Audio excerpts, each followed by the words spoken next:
There is an endless supply of to-do apps. Which to-do app is best for you? Let me show you. We'll start with the app that is best for managing both your personal and your team tasks, and that is Todoist. I like that Todoist is a really lightweight app.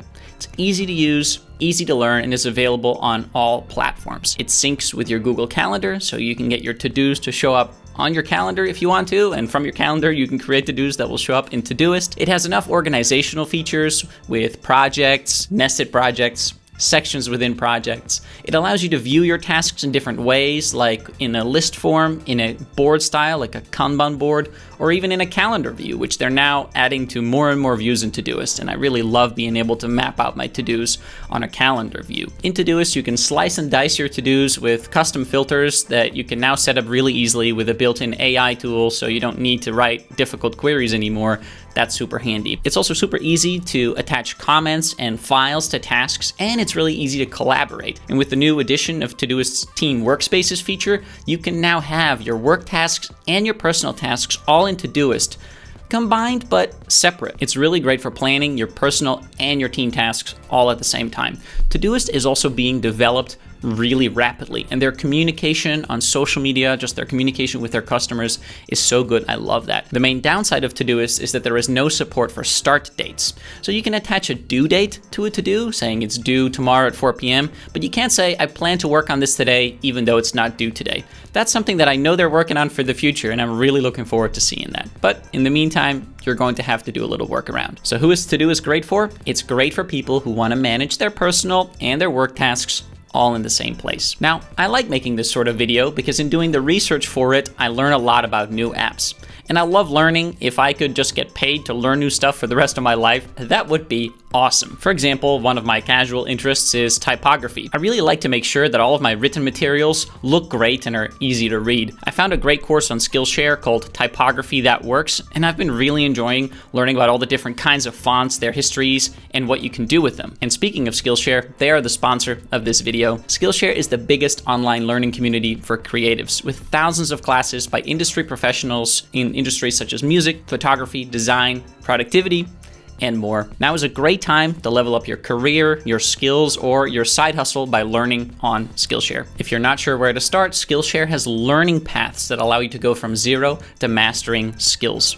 Learning paths are sequences of courses meant to be taken in order that build on each other. Learning paths are available for a range of experience levels and across tons of categories like design, freelancing, productivity, and more. The first 500 people to sign up for Skillshare using the link in the video description will get a 1-month free trial. So click that link, set up your account, and start learning today. Next up is the app with the best design and user interface, and that is Things 3. Now, Things is only available on Apple devices, but they've actually won an Apple Design Award. That's how good their design is. Things is gorgeous to look at, but also really easy to use. It really feels like the developers put so much effort into every single detail. It has a really intuitive way of scheduling tasks for the future with the when date versus deadline system. When dates are like start dates, and you also have a someday bucket for those things that I might work on those someday. Things also has a really intuitive organization of your tasks with their areas and projects system. Now, Things 3 isn't perfect. Some things that are really unfortunate about it is that you cannot attach files to to-dos. So if that's something that you need to do very often, that's a frustrating limitation of Things. You also cannot complete repeating tasks ahead of time. So the repeating task functionality itself in Things is really great. You can really set custom repetition schedules. But if you've got something that repeats every Wednesday and one week you complete it on Tuesday, you can't complete it ahead of time. That's a downside. Another downside is that you cannot set location-based reminders in Things 3, only time-based reminders. And I would really like to see location-based reminders because I enjoy using those, especially when I'm traveling, say. But Things 3 is great for people who have bought into the Apple ecosystem and who want a task manager that's just gorgeous to look at and incredibly well designed, super easy to use. The best advanced app is OmniFocus 4, also only available for Apple devices. OmniFocus is so customizable. You can decide exactly which tasks you want to see when, which attributes of tasks you want to see, or how you want to nest your folders and projects. OmniFocus lets you plan today's to-dos and events on your calendar around each other, which is a really nice addition to OmniFocus in version 4. I also love OmniFocus's built-in review perspective. Doing a weekly or at least a periodic review is the #1 productivity habit that can absolutely change your life. So I love that OmniFocus OmniFocus has that review functionality built in to remind you of when that needs to happen and to help you do it. OmniFocus also has really great attachment support, which is super cool, and OmniFocus has sequential projects. Sequential projects is a way of hiding tasks that you can't work on because you first need to complete some other tasks, and that reduces the clutter in your task manager and is a really nice feature. Now, some of the downsides of OmniFocus are that the user interface is not the most intuitive. There is a bit of a steeper learning curve, and I wish the user interface could be a bit simpler and perhaps a bit cleaner, even though there's a lot of customization options.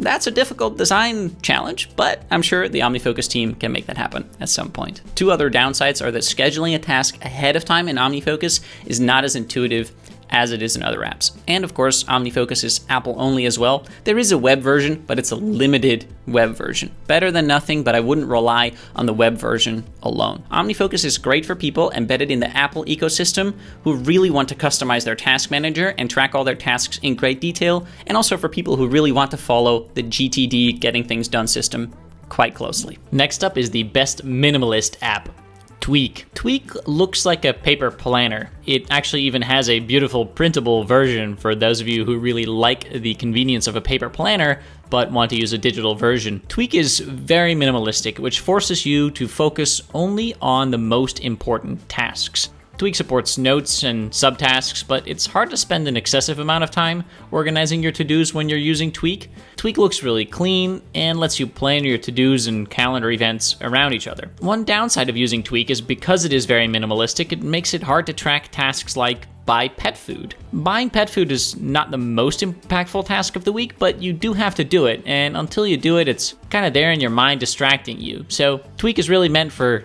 tracking your high-level, most important tasks only. There's also limited options for repetition schedules. I'd like to see a little bit more customization there. But overall, Tweak is great for people who want a digital to-do app that feels like a paper planner. The best first-party app is Apple Reminders. It comes with your Apple devices, so if you use Apple devices, that's a big plus. One feature that I really like in Apple Reminders is the templates feature, where you can create reusable lists for things that you do repeatedly, like packing for a trip or planning for a party. There's also really handy smart lists built in, so you can see exactly which tasks you need to see at a given moment. I also really like the integration with some of Apple's other apps. For example, the Notes app or the Maps app. If you share from Apple Notes or Apple Maps into Reminders, there's a really handy link back that automatically gets created for the to-do. It's also very easy to capture to-dos to Reminders with Siri. Sometimes working with Siri is a bit more difficult for some of the other apps, but with Apple's own apps, Siri just works better. Now, what are some of the downsides of Apple Reminders?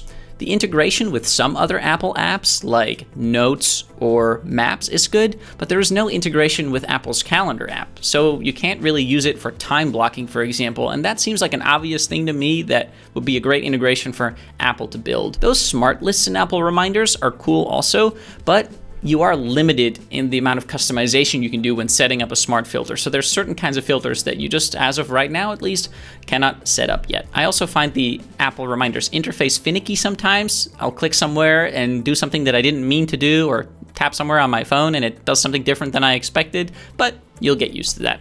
Finally, of course, Apple Reminders is only available on Apple devices, except there is a web version on iCloud.com, but that's a really limited web version, so I definitely wouldn't rely on that one either. Apple Reminders is great for people who are in the Apple ecosystem and prefer using Apple's own apps as much as possible. Speaking of first-party apps, the best app for integrating with Microsoft's ecosystem is their own to-do app, Microsoft To Do. Microsoft To Do has a really nice feature called My Day, which lets you sort of work with start dates. My Day automatically shows you all of your tasks that are due today, but you can also add tasks to My Day manually when they're not due. So that's great for making sure that you're working both on those urgent things and those important things. A big strength of Microsoft To Do is that it can pull in to-dos from other Microsoft apps. For example, any email you flag in Outlook can automatically show up as a to-do for you to work on in Microsoft To Do.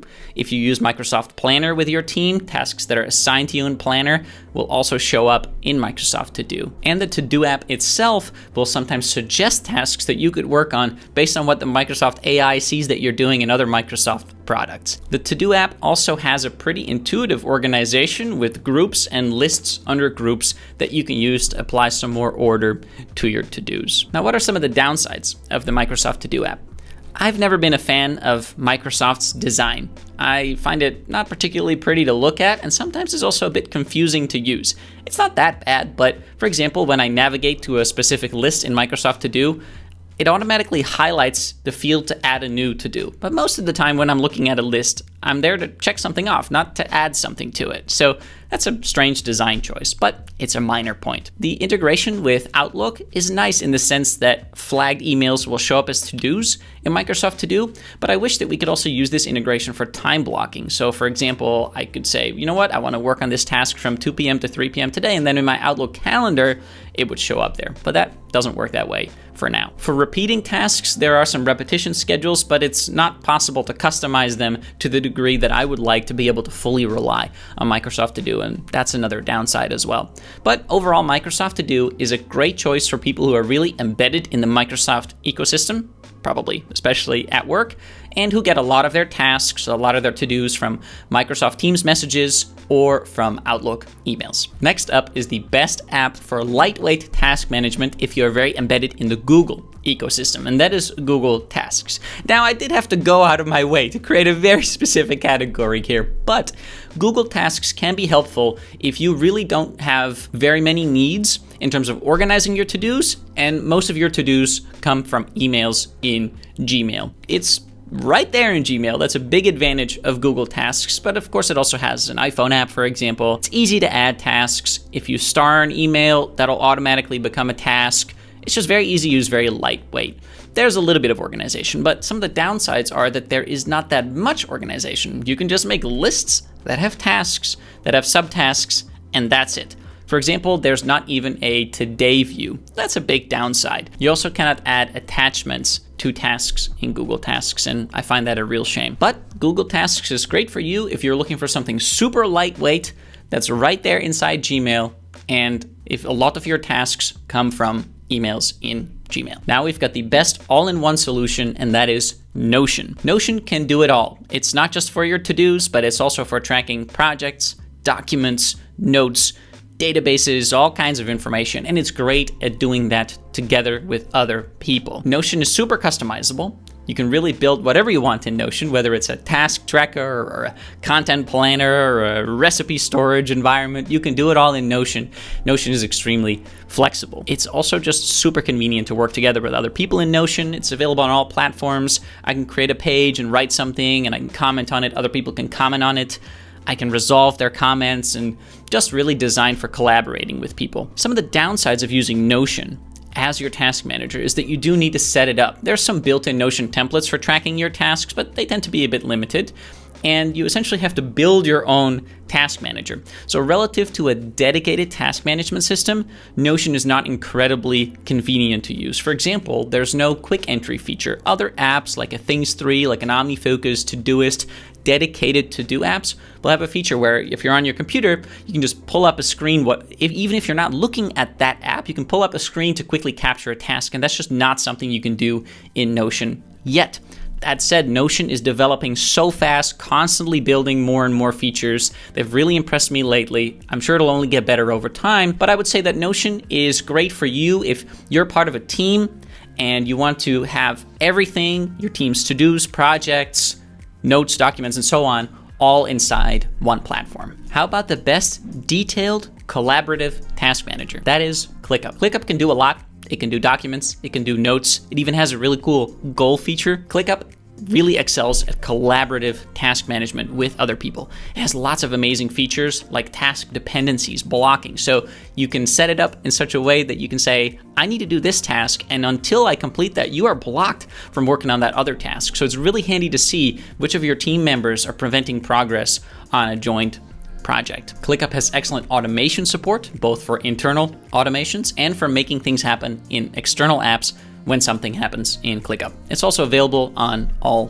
platforms. Now, ClickUp does have a bit of a steep learning curve, so it might not be the easiest to get your whole team onboarded, but once you do, it's really powerful. ClickUp is just great for teams who want to track their collaboration in detail. Now, you might have noticed that I haven't commented on the pricing of these apps so far. That's because I think you should decide for yourself whether a particular to-do app's price is worth it for you. I'll just say that getting more organized and becoming more productive can be worth a lot to you financially as well as emotionally for your peace and comfort. Whichever app you use, I recommend that you really learn how to set it up correctly. I'll link to each of the apps in the description below the video, and also in the description below the video, you'll find that link with which the first 500 people can get a 1-month free trial of Skillshare. Many thanks to Skillshare for sponsoring this video. Thank you for watching. Ciao!